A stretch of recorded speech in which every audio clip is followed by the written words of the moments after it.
ഏറെ ദീർഘവീക്ഷണമുള്ള ഉൽപാദന മേഖലയെ സ്വാധീനിക്കുന്ന ബജറ്റ് പ്രഖ്യാപനങ്ങളാണ് നിർമ്മലാ സീതാരാമൻ അവതരിപ്പിച്ചത്. നന്ദഗോപൻ ഒപ്പമുണ്ടെന്ന് കരുതുന്നു. അങ്ങനെ ഒരു ധനമന്ത്രി എന്ന നിലയിൽ തുടരെ 9 ബജറ്റുകൾ ആണ് നിർമ്മലാ സീതാരാമൻ അവതരിപ്പിച്ചത്. ക്ലൗഡ് സർവീസുകൾക്ക് 2047 വരെ ടാക്സ് ഹോളിഡേ. ഡേറ്റാ സെന്റർ സ്ഥാപിക്കുന്ന കമ്പനികൾക്കാണ് ഈ ടാക്സ് ഹോളിഡേ പ്രഖ്യാപിച്ചിട്ടുള്ളത്. 1 മണിക്കൂർ 26 മിനിറ്റ് നേരമെടുത്താണ് ബജറ്റ് പ്രഖ്യാപനം നടന്നത്. മൂലധന ചെലവ് 12.2 ലക്ഷം കോടിയായി. കഴിഞ്ഞ വർഷത്തേതിനേക്കാൾ 1 ലക്ഷത്തിലേറെ കോടി രൂപയുടെ വർധനവാണ് രേഖപ്പെടുത്തിയത്. മൈക്രോവേവ് ഘടകങ്ങൾക്ക് നികുതി കുറയും. എയർക്രാഫ്റ്റ് MRO ഹബ്ബുകൾക്ക് നികുതി ഇടവേള. വ്യക്തിഗത ആവശ്യങ്ങൾക്കുള്ള ഇറക്കുമതി തീരുവ 10% കുറച്ചു. ഇത് നേരത്തെ 20% നേർപകുതിയായി അത് കുറച്ചിരിക്കുകയാണ്.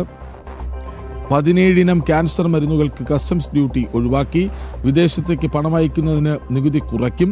എയർക്രാഫ്റ്റ് വിഭാഗങ്ങൾക്ക് നികുതി ഒഴിവാക്കി. വിദേശ സ്വത്ത് വെളിപ്പെടുത്താൻ 6 മാസം വരെ സമയം. അങ്ങനെ പല മേഖലകളെ സ്പർശിച്ചു പോകുന്ന കൃത്യമായ പ്രഖ്യാപനങ്ങളായിരുന്നു ബജറ്റിൽ ഉണ്ടായിരുന്നത്.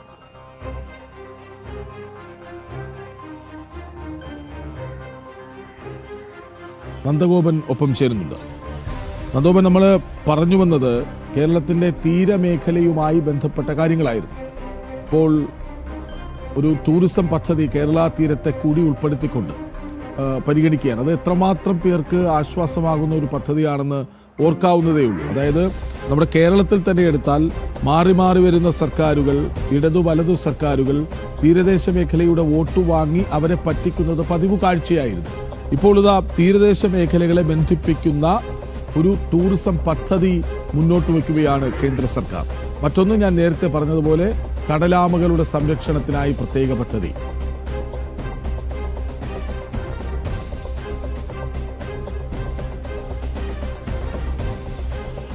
കൃഷ്ണജ്, തീർച്ചയായിട്ടും കേരളത്തിലെ ഇത്തരം മത്സ്യ കർഷകരെ കൂടി ചേർത്ത് നിർത്തിക്കൊണ്ടുള്ള പ്രഖ്യാപനം, അല്ലെങ്കിൽ അവർക്ക് കൂടി പ്രയോജനപ്രദമാകുന്ന രീതിയിലുള്ള പ്രഖ്യാപനങ്ങളാണ് ഉണ്ടായിരിക്കുന്നത്. തീരദേശവാസികൾക്കാകെ ആശ്വാസം നൽകുന്ന പ്രഖ്യാപനങ്ങളും ഇതിലും ഉണ്ടായി എന്നുള്ളതാണ് നോക്കിക്കാണേണ്ടത്. പ്രത്യേകിച്ച് തീരദേശ മേഖല ബന്ധിപ്പിച്ചുകൊണ്ടുള്ള ടൂറിസം പദ്ധതി അത് സ്വാഭാവികമായും കേരളത്തിന് ഏറെ ഗുണകരമാകുമെന്നുള്ള കാര്യത്തിൽ തർക്കമില്ല. ഒപ്പം തന്നെ ധാതുമണൽ ഇടനാഴി അത് കേരളത്തിന് ഏറെ പ്രയോജനപ്രദമാകുന്ന പദ്ധതിയാണ്. പ്രത്യേകിച്ച് ഈ തീരദേശ ജനതയ്ക്ക് അത് ഉപകാരപ്രദം. തീരദേശ മേഖലയിലുള്ള ഏറെ തൊഴിലവസരം നൽകുന്ന ഈ ധാതു മണൽ ഇടനാഴി അത് കേരളത്തിന് മാത്രമല്ല ഒഡീഷ, അതേപോലെ തന്നെ ആന്ധ്രാപ്രദേശ്, തമിഴ്നാട് എന്നീ സംസ്ഥാനങ്ങളിൽ കൂടി ഈ പദ്ധതി പ്രഖ്യാപിച്ചിട്ടുണ്ട്.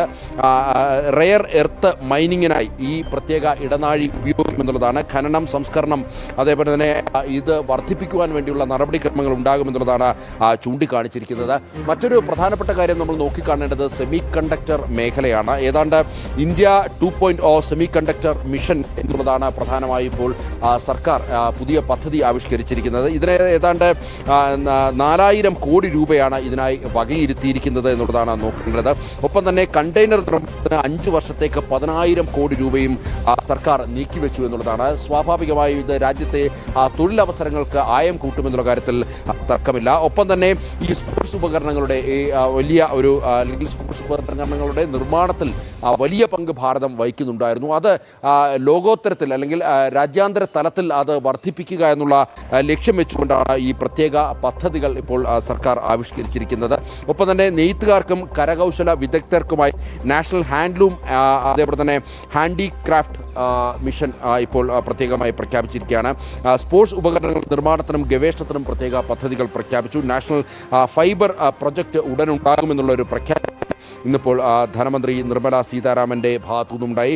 ചെറുകിട പദ്ധതികൾക്കായി ഏതാണ്ട് 2000 കോടി രൂപയാണ് സർക്കാർ നീക്കിവെച്ചിരിക്കുന്നത് എന്നുള്ളതും നോക്കിക്കാണേണ്ടതാണ്. ഖാദി ഉൽപ്പാദനം പ്രോത്സാഹിപ്പിക്കുക സർക്കാർ കൂടുതലായി ലക്ഷ്യം വെക്കുന്നു. അതിനായി പ്രത്യേക പദ്ധതി ആവിഷ്കരിച്ചിട്ടുണ്ട്. മഹാത്മാഗാന്ധി ഗ്രാമസ്വരാജ് പദ്ധതിയാണ് ഇതിൽ ഉൾപ്പെടുത്തിയിരിക്കുന്നത്.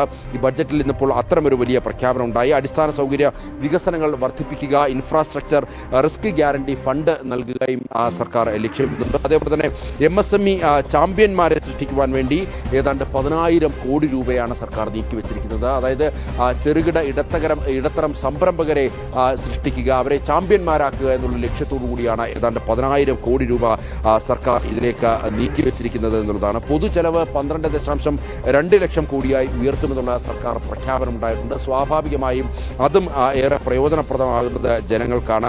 ഒപ്പം തന്നെ ചരക്ക് നീക്കത്തിന് പുതിയ ഇടനാഴി പ്രഖ്യാപിച്ചു. ചരക്ക് നീക്കത്തിനായി ഗഗനിയെയും അതേപോലെ തന്നെ സൂറത്തിനെയും ബന്ധിപ്പിച്ചാണ് ഇപ്പോൾ ഇടനാഴി നിർമ്മിച്ചിരിക്കുന്നത്. 5 വർഷത്തേക്ക് 12 പുതിയ ജലപാതകൾ ഇപ്പോൾ സർക്കാർ പ്രഖ്യാപിച്ചിരിക്കുകയാണ്. ഒപ്പം തന്നെ വാരണാസിയെയും പാട്നയെയും ബന്ധിപ്പിച്ച് ഉൾനാടൻ ജലപാത സർക്കാർ പ്രഖ്യാപിച്ചു എന്നുള്ളതാണ്. ടെക്സ്റ്റൈൽ മേഖലയുടെ ഉണർവിന് പ്രത്യേക പദ്ധതി സമർത്ഥ് 2.0 എന്നുള്ള പദ്ധതിയും ഇപ്പോൾ സർക്കാർ പ്രഖ്യാപിച്ചിരിക്കുകയാണ്. നമുക്കറിയാം, രാജ്യത്ത് ടെക്സ്റ്റൈൽ ഉൽപ്പാദനം വർദ്ധിച്ചു വരുന്ന 2014 ശേഷം വർദ്ധിച്ചു വരുന്ന കാഴ്ചയായിരുന്നു കണ്ടുകൊണ്ടിരുന്നത്. അതിന് ആയം കൂട്ടുക അല്ലെങ്കിൽ അതിന് കൂടുതൽ ഉത്തേജനം നൽകുക എന്നുള്ള ലക്ഷ്യത്തോടു കൂടിയാണ് ഈ ഉണർവ് സമർത്ഥ് എന്നുള്ള ഒരു സമർത്ഥ് 2.0 എന്നുള്ള ഒരു പദ്ധതി ഇപ്പോൾ സർക്കാർ പ്രഖ്യാപിച്ചിരിക്കുന്നത് എന്നുള്ളതാണ് നോക്കിക്കാണേണ്ടിയിരിക്കുന്നത്. ഒപ്പം തന്നെ പുതിയ 7 അതിവേഗ റെയിൽവേ ഇടനാഴികൾ ഇതിൽ കേരളത്തിനെ ഉൾപ്പെടുത്തിയിട്ടില്ല എന്ന് പരിഭവിക്കുന്നവരുണ്ട്. ഏതായാലും മുംബൈ പൂനെ, മുംബൈ ഹൈദരാബാദ്, ഹൈദരാബാദ് ബംഗളൂരു, ഹൈദരാബാദ് ചെന്നൈ, ചെന്നൈ ബംഗളൂരു, ദില്ലി വാരണാസി, വാരണാസി സിലിഗുരി എന്നിങ്ങനെയാണ് 7 പുതിയ അതിവേഗ ഇടനാഴികൾ ഇപ്പോൾ സർക്കാർ പ്രഖ്യാപിച്ചിരിക്കുന്നത് എന്നുള്ളതാണ്. AI സാങ്കേതികവിദ്യ വ്യാപകമായി ഉപയോഗിക്കാനാണ് സർക്കാർ തീരുമാനിച്ചിരിക്കുന്നത്. ഈ AI സാങ്കേതികവിദ്യയെ പ്രോത്സാഹിപ്പിക്കുവാൻ വേണ്ടി കൂടുതൽ നിക്ഷേപങ്ങൾ നടത്തുവാൻ വേണ്ടി തീരുമാനിച്ചിരിക്കുന്നു. കോർപ്പറേറ്റ് ബോണ്ട് മാർക്കറ്റിനായി പുതിയ പദ്ധതികൾ പ്രഖ്യാപിച്ചിരിക്കുന്നു. യോഗ വെൽനസ് സ്കീമുകൾക്കായി 1.5 ലക്ഷം കെയർ ഗീവർമാരെ പരിശീലിപ്പിക്കുക എന്നുള്ള തീരുമാനത്തിലേക്ക് എത്തിയിട്ടുണ്ട്. സ്വാഭാവികമായും രാജ്യത്ത് പരിശീലിപ്പിക്കുന്ന ഇത്തരം യുവാക്കൾ അല്ലെങ്കിൽ യുവതികൾ അവർ രാജ്യാന്തര തലത്തിൽ പോയി ഭാരതത്തിൻ്റെ യശസ് മറ്റ് മണ്ണിലേക്കും ഉയർത്തുക എന്നുള്ള ലക്ഷ്യവും സർക്കാർ നോക്കിക്കാണുന്നു എന്നുള്ളതാണ്. മെഡിക്കൽ ടൂറിസത്തിനായി ഈ സ്വകാര്യ മേഖലയുമായി സഹകരിച്ച് പ്രത്യേക പദ്ധതികൾ ഇപ്പോൾ സർക്കാർ ആവിഷ്കരിക്കുവാൻ വേണ്ടി ഈ ബഡ്ജറ്റിൽ അത്തരം പ്രഖ്യാപനങ്ങളുണ്ടായി. മറ്റ് വിദേശ രാജ്യങ്ങളിൽ നിന്നും ഇപ്പോൾ ധാരാളം ആളുകൾ രോഗികൾ ഭാരതത്തിൽ ചികിത്സയ്ക്കായി എത്തുന്നുണ്ട്. ഇതര രാജ്യങ്ങളെ അപേക്ഷിച്ച് ഭാരതത്തിൽ ചികിത്സയുടെ ചിലവ് കുറവ് എന്നതിനപ്പുറം മികച്ച ചികിത്സ ഈ തുകയ്ക്ക് ലഭിക്കുന്നു എന്നുള്ളതാണ് മറ്റ് വിദേശ രാജ്യങ്ങളിൽ നിന്നുമുള്ള രോഗികളെ ഭാരതത്തിലേക്ക് ആകർഷിക്കുവാൻ പ്രധാന കാരണമായി നോക്കിക്കാണുന്നത്. ഈ മേഖല ഇതൊരു മെഡിക്കൽ ടൂറിസം എന്ന നിലയിലേക്ക് പരിഷ്കരിച്ചുകൊണ്ട് സ്വകാര്യ പങ്കാളിത്തത്തോടുകൂടി ഇത് വർദ്ധിപ്പിക്കുവാൻ വേണ്ടിയുള്ള നീക്കങ്ങളാണ്. 5 മേഖല മെഡിക്കൽ ഹബ്ബുകൾ സ്ഥാപിക്കുവാൻ വേണ്ടി തീരുമാനിച്ചിരിക്കുകയാണ്. ഈ മെഡിക്കൽ ഹബ്ബുകൾ എന്നുള്ളത് ഒരു തൊഴിലവസരങ്ങളുടെ ഒരു കേന്ദ്രമാകുമെന്നുള്ളതാണ് നിർമ്മലാ സീതാരാമൻ പ്രഖ്യാപിച്ചത്. അതേപോലെ തന്നെ ആയുർവേദത്തെ പ്രോത്സാഹിപ്പിക്കുവാൻ വേണ്ടി പ്രത്യേക പദ്ധതികൾ ഇപ്പോൾ പ്രഖ്യാപിച്ചിരിക്കുകയാണ്. മരുന്ന് ചെടികൾ വളർത്തുന്നവർക്കും സംസ്കരിക്കുന്നവർക്കും സഹായ പദ്ധതികൾ പ്രഖ്യാപിച്ചിരിക്കുകയാണ്. സ്വാഭാവികമായും അത് കേരളം ആയുർവേദത്തിൻ്റെ കൂടി നാടാണ്. അതുകൊണ്ട് തന്നെ കേരളത്തിൽ ഈ പദ്ധതി ഏറെ പ്രയോജനം ചെയ്യുമെന്നുള്ള കാര്യത്തിൽ തർക്കമില്ല. അതേപോലെ തന്നെ പുതിയ 3 അഖിലേന്ത്യാ ആയുർവേദ ഇൻസ്റ്റിറ്റ്യൂട്ടുകൾ സ്ഥാപിക്കുമെന്നുള്ള പ്രഖ്യാപനം ഉണ്ടായിട്ടുണ്ട്. അത് എവിടെ, എങ്ങനെ, എപ്പോൾ എന്നുള്ള ഒരു പ്രഖ്യാപനം ഉണ്ടായിട്ടില്ല.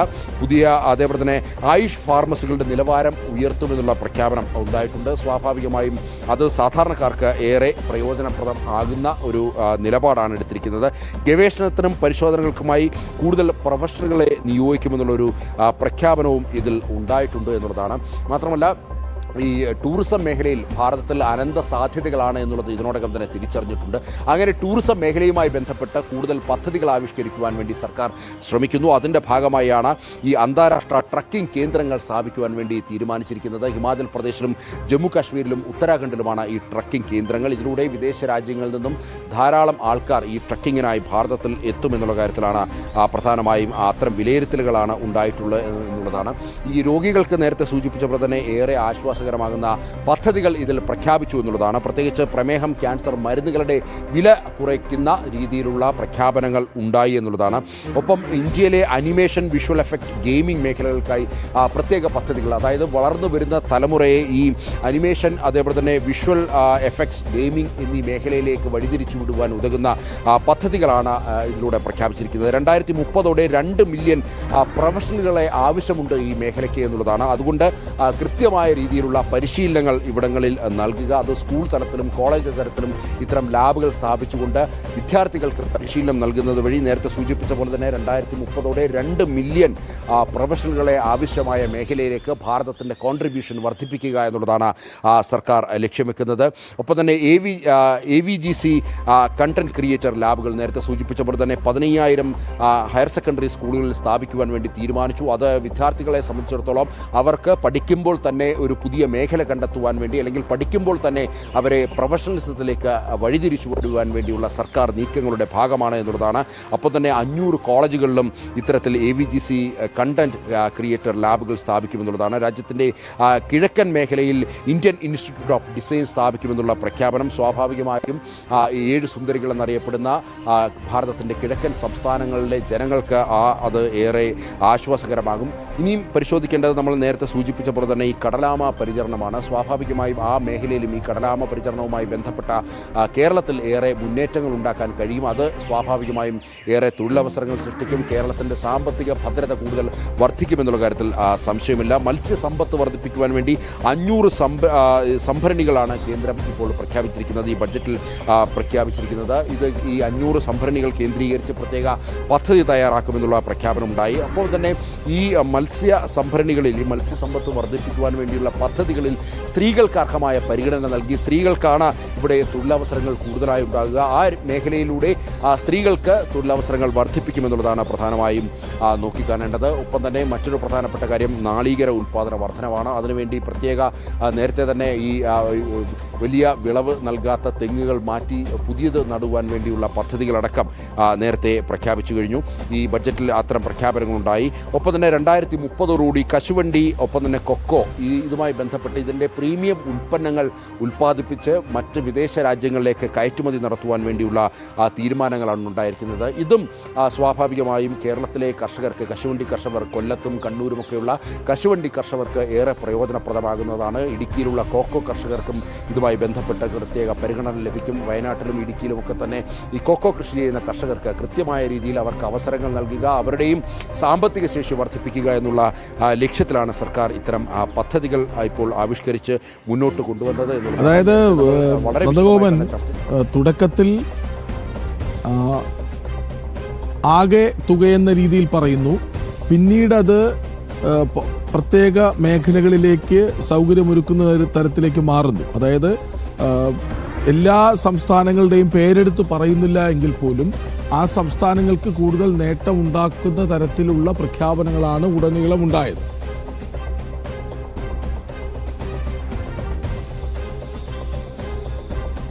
കൃഷ്ണജ്, സ്വാഭാവികമായും മുഴുവൻ സംസ്ഥാനങ്ങളെയും, അത് ഒരു സംസ്ഥാനങ്ങളോടും വേർതിരിവ് കാണിക്കാതെ മുഴുവൻ സംസ്ഥാനങ്ങളെയും ഒരേപോലെ കണ്ട് മുഴുവൻ കേന്ദ്രഭരണ പ്രദേശങ്ങളിലുമുള്ള ജനങ്ങൾക്ക് അവർക്ക് രാജ്യത്ത് കൃത്യമായ രീതിയിൽ, അല്ലെങ്കിൽ രാജ്യത്ത് വിശേഷമായി തന്നെ ജീവിക്കാൻ കഴിയുന്ന രീതിയിൽ ഉതകുന്ന പദ്ധതികളാണ് ഈ ബഡ്ജറ്റിൽ പ്രഖ്യാപിച്ചത് എന്നുള്ളതാണ് ഈ പ്രഖ്യാപനങ്ങൾ, അല്ലെങ്കിൽ ബഡ്ജറ്റിലെ ഓരോ പോയിന്റിലേക്ക് നമ്മൾ കണ്ണോടിച്ചാൽ നമുക്ക് വ്യക്തമാക്കുന്നത്. ഇപ്പോൾ സ്ത്രീകളെ സംബന്ധിച്ചിടത്തോളം ഇന്ന സംസ്ഥാനങ്ങളിലെ സ്ത്രീകളെന്നില്ല, രാജ്യത്തെ മുഴുവൻ സ്ത്രീകൾക്കുമായിട്ടാണ് ഈ ഷീമാർട്ട് പദ്ധതി കൊണ്ടുവന്നത്. ഈ ഷീമാർട്ട് പദ്ധതി എന്നുള്ളത് ഈ വനിതാ മേഖലയിലേക്ക് വലിയ വിപ്ലവകരമായ മാറ്റങ്ങൾ കൊണ്ടുവരാൻ സാധിക്കുമെന്ന് ഇതിനോടകം തന്നെ ഇതുമായി ബന്ധപ്പെട്ട സാമ്പത്തിക വിദഗ്ധരും മറ്റും ചൂണ്ടിക്കാണിക്കുന്നു എന്നുള്ളതാണ്.